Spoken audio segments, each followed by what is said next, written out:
Welcome back. I'm back. You're back. It has been unbelievably insane these last few months.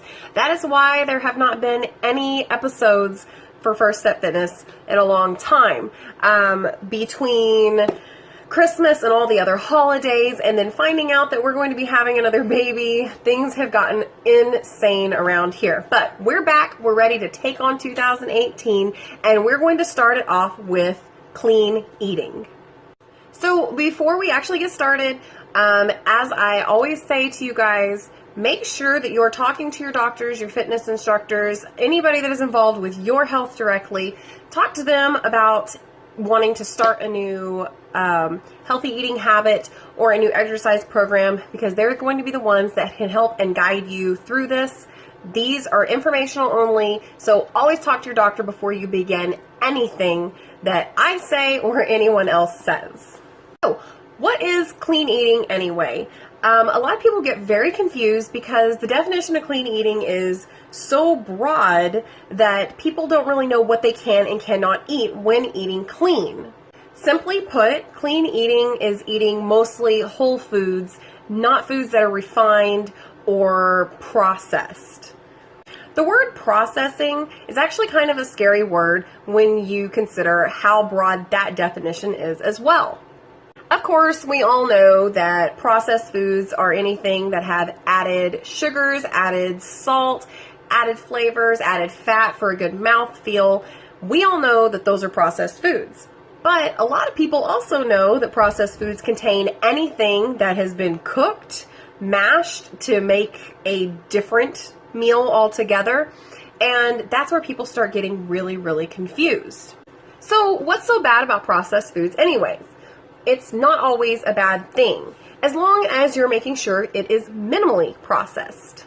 When I say minimally processed, I mean look at labels of the things you're buying. If you're buying canned foods and it doesn't specifically say this food and water, then it's going to be a little bit more processed than it would have been with just the food and the water. Take, for instance, a can of green beans. If it doesn't say green beans and water in the ingredients label, the more ingredients there are, the more processed it's going to be.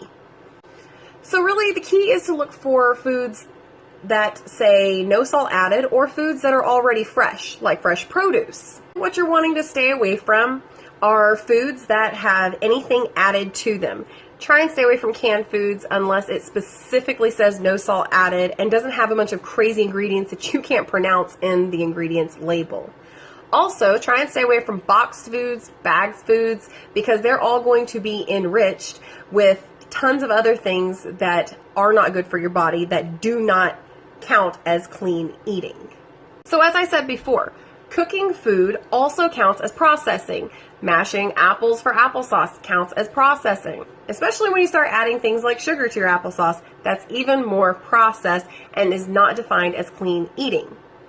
Of course, I'm not going to tell you that you should sit down and have a raw chicken breast with a cup of raw broccoli for your dinner, because that's disgusting. Eating raw meats is not a good thing, and not everybody enjoys eating uncooked vegetables. So, when you're making your smoothies and you add your banana and your peanut butter and your almond milk, these things are processed, but that doesn't mean it's not good for you. Foods like that, they're not on the same level as, say, like donuts or a bag of chips, which are extremely processed and not good for your body at all. So go ahead, blend up that healthy smoothie. It's going to taste better than eating all those things individually, and it's still going to be really good for you. So go ahead, cook up those vegetables, add your meats to it, do a little bit of salt, maybe some seasonings if you like. It's going to be so much better for you than going out and buying a bag of pre-frozen stir fry. What are the problems with processed foods? Are they really actually that bad for you? The answer is yes. Ultra-processed foods, they come with a numerous amount of health problems. Foods with genetically modified organisms, or GMOs, they've actually been linked to cancer and infertility, and nobody wants either one of those. Highly processed foods are actually stripped of the nutrients that your body needs for overall health.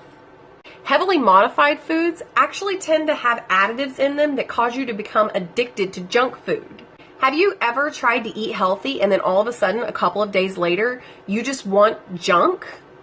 That's the dopamine in your body being overstimulated by those additives, causing you to want junk food more than healthy foods. What are the pluses to eating clean?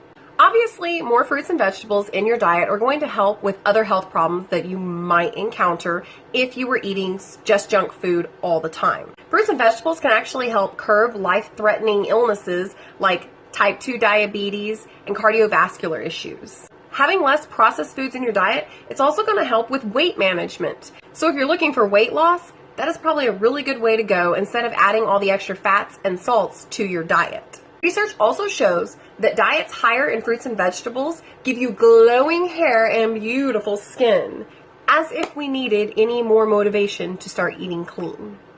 So the best way to make sure you're eating clean is just to make sure you're checking your ingredient labels. If you're not buying fresh produce and fresh meats, you're going to want to check your labels. The more ingredients there are, the more ingredients you cannot pronounce, the more processed it's going to be. That's going to be all for today, guys. I'm really excited to be back. I hope you're excited for me to be back too. So I hope that you will all join us next week for another episode. Bye, y'all.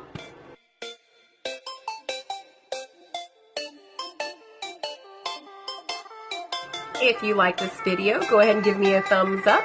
Go ahead, hit subscribe and the notification bell if you want to keep up with us.